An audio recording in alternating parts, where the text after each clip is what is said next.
Hello, and my name is Amy, and welcome to Student Voice and Choice in the Arts, why some students thrive in self-directed environments, and how to incorporate choice into curriculum. We're going to be covering a lot in 10 to 15 minutes, or trying to. I'm going to give you a quick intro that tells you a little bit more about me and my background. Then I'm going to give you an overview of the classroom structure that I'm going to be talking about. I ran a program inside a traditional public high school that was full choice, and I'm going to talk a little bit about what that looked like so that you can get an idea of the context of things.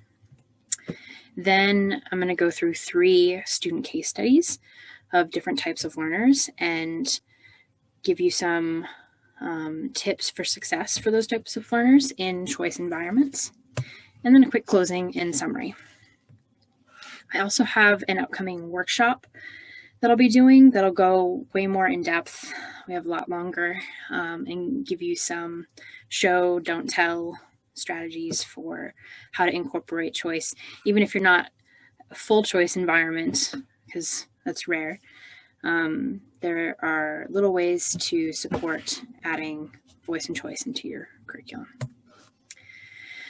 Like I said, my name is Amy Raymond. I'm the executive director and founder of Immersive Arts. We're a nonprofit that designs spaces, experiences, and programming for arts and education. My background is in design, mostly entertainment design, so theme parks, museum exhibits, and events. I've also been in the classroom for 6 years and working with nonprofits in education since 2012. Room 13 Boston was the program that I ran that was full choice. Room 13 is actually an international organization. There are about 60 art studios worldwide that are run by a team of students along with an artist in residence. Room 13 Boston was the first one that was opened in New England in the United States, but everybody's independent, so we had to source our own funding and create our own systems and governance. So we were in a traditional high school in Boston Public Schools, but we had 4 classes each day with 10 to 12 students in each class. Students applied for the class. Most students got in unless there was a behavioral concern or more often a scheduling concern. But just having that application helped students understand that they would be responsible for coming up with a lot of the projects that they were doing and kind of filtering out students that didn't know what they were signing up for. Class was full choice, so I very rarely told them exactly what to do, if ever. And students could do one project for the whole year. They could do a different project each day. They could do a series of smaller projects. It was really up to them. And I would just help support by filling the gaps in their knowledge of what they needed to do to complete the project or in pushing them in quality. They were graded on participation. They also did a weekly portfolio where they took pictures and documented the work they did that week. And then they also had finals. They had a final reflection for the semester and end of year to think about how well they did in the environment and the journey that they went on as a learner. But they weren't graded on the content of the projects. We were funded by grants, mostly that we got ourselves, by donations, and the students' work itself. There's an element of entrepreneurship in Room 13, and the students did a haunted house, a community event that raised over $1,000 each year. And we also did a couple theatrical productions. So in Room 13, day to day, students would come in and they would get a Post-it. They would write their name and they would think about what they were going to work on for that day. I would make them be really specific about the step they were in their project, and they would write it down and stick it up on the wall.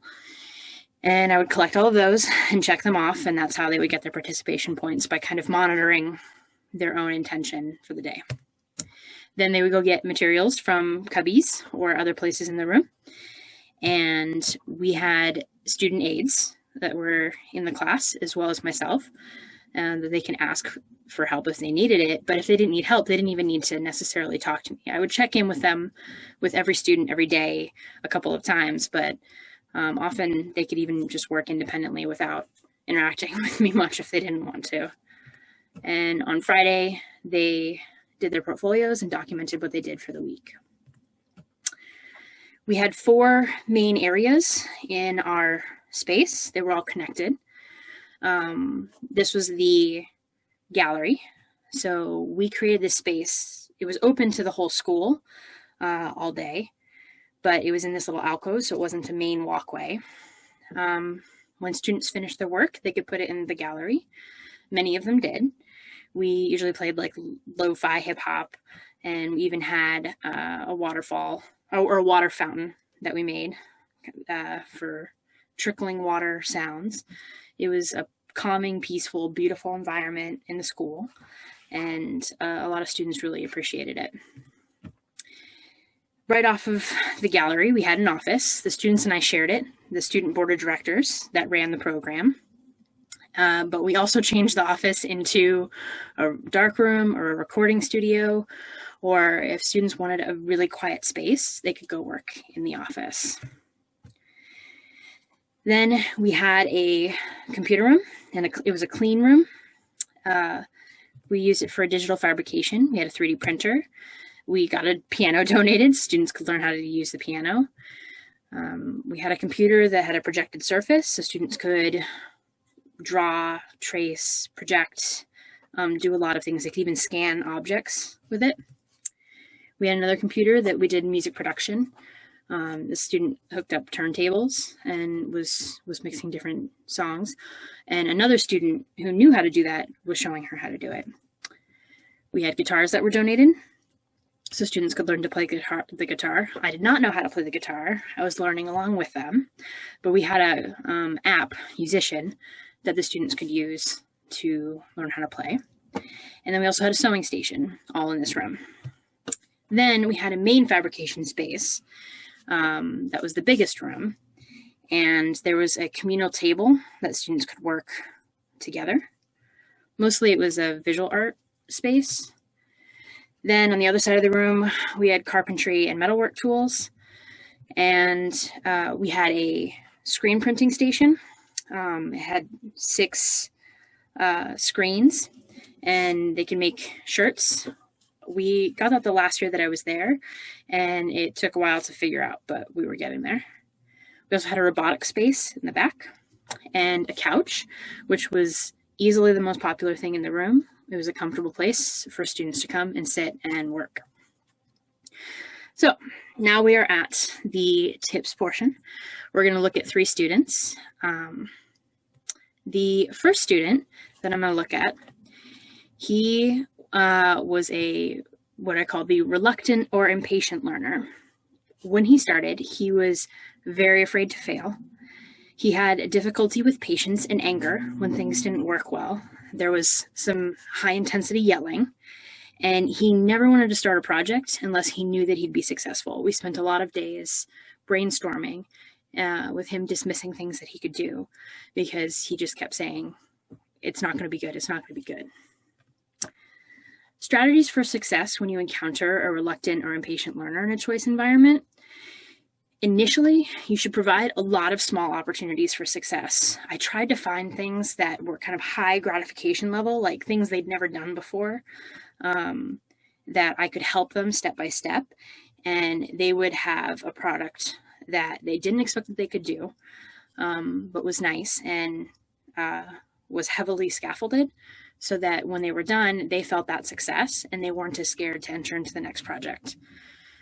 He and I had a lot of conversations about drafts, and I kind of made him commit to a second draft, no matter how his first draft looked, so that the thing that he was producing was never the final draft. And once he really owned that, it was easy to get him to do things because he just knew that if he kept working at it, he could make it better. But that took a few times and a few tries, and it had to be built on top of those initial successes. This particular student was very social, so if you have a social student, you can put them into a leadership role. He helped coach students that were also hesitant to do projects that they didn't feel comfortable with or didn't feel like they'd be successful with. And he was very supportive. So he would say, you know, just give it a try. You never know. It could be great. And as he was saying those things, he was internalizing them. And he, over time, got much better. Where he ended up, he was comfortable with multiple drafts. He still didn't like failing, and it happened. But he knew that if he kept trying, he would like his product more. And the longer that he tried, the less he was concerned with how it turned out, which sounds counterintuitive, but he was kind of just, by that point, excited to go on to the next thing. He became a student leader in the program and helped many other students. And once he had enough small, successful projects, he let them carry them through his struggles. If you look at the picture in the bottom left with the red top, that was the first thing that he did. He wood burned a pattern into wood, hated it, and then painted over it so you couldn't really see it. And then a year later, he said, I'm going to try that project again. Tried it again, and that was the second one.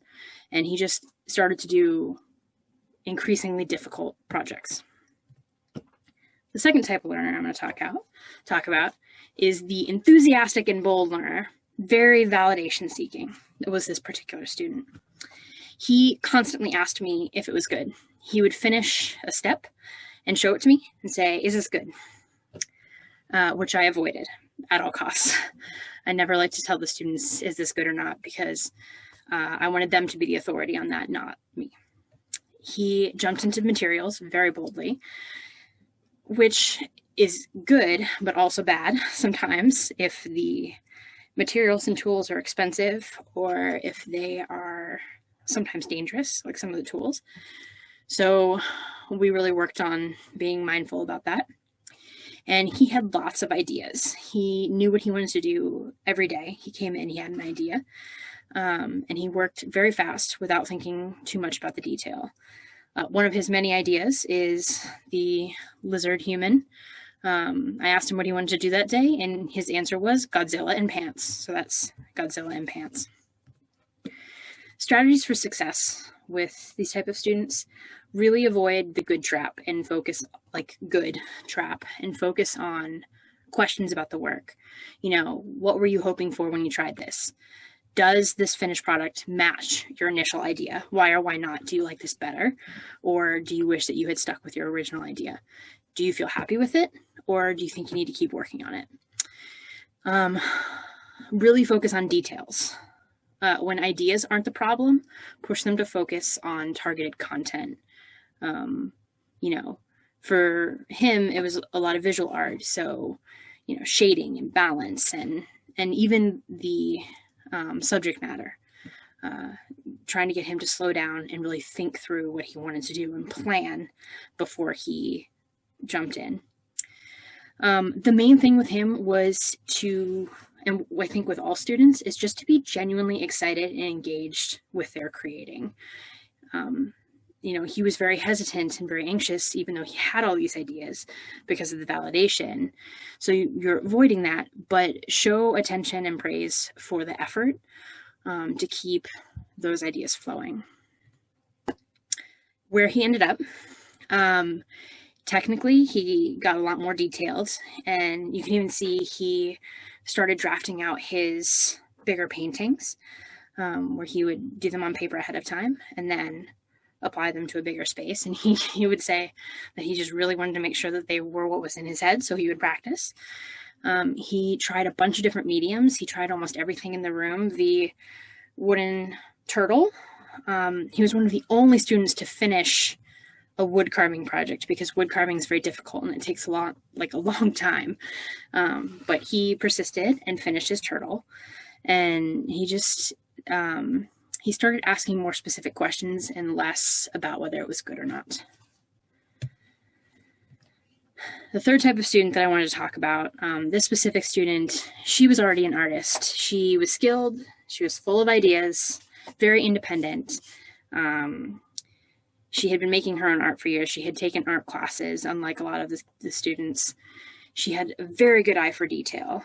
and her work was technically more difficult than the work that many of the students were producing in class, and even I could really produce myself.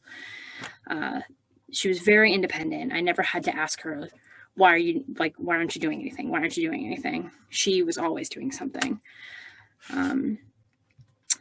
Strategies for success with this is the type of student that works the best in choice environments, because they really just want room. So things that work well with these kids: be okay with giving up and sharing power. You have to relinquish some control, because they will run with it once you give it to them. Focus on questions that target the appropriate level of technicality in their work. You can really go into content and focus on pushing them technically, but be prepared to ask them if they want that feedback first, because they could be trying something, being bold and trying something themselves. And since they already have a process for that, you want to honor that process and make sure that you're checking in with them, which kind of goes into my next thing. You want to speak to that student as a collaborator and really make sure that you give them the opportunity to be the architects of the process as well as their product. Ask them, does this work for you? Does that work for you? Does doing this show your work the best? Because if they already have all these ideas and if they're already so committed, then they'll want to contribute to that. Where she ended up, she was a better self-directed learner by the end of her time in class. She took a lot more risks with different materials. You can see some of the foam things that she carved and painted. The sandwich was a favorite, even though it was a prop for a play and it was only on stage for maybe 15 seconds, but it looked really good. She actually became a great peer mentor, which she wanted to just kind of come in and do her art, but eventually she ended up mentoring a lot of other students and helped them with their level of artistry. And she went on, because of the hours of practice that she got just doing the work that she wanted to do, she had this highly technical and beautiful work. So those are the three kind of student types that I wanted to go through, and some strategies for success with them. Please stay tuned for my Q&A. If you have any questions, I'm happy to answer them. And here are links for the workshop to sign up and a link to my LinkedIn if you'd like to see any of my other work. But thank you for coming, and I hope to talk to you in the Q&A.